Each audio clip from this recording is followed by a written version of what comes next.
আসসালামু আলাইকুম। দেখো আমার বোকা মেয়ের অবস্থা, দেখো কোত্থেকে একটা বেড়াল বাচ্চা পেয়েছে, তার গা ধুইয়ে আর ওরম করে খাওয়া দাওয়া করাচ্ছে। ওর ঘরের কোনো কাজ নেই, ওর বসে বেড়াল বাচ্চা কুকুর বাচ্চা এদের আদা ওরা আছড়েও নিয়েছে। দেখেছো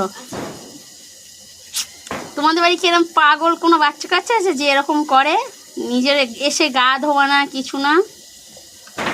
এটা হচ্ছে আমার মেয়ে, যার এত গুণ। দেখো ওখানে কি করছে,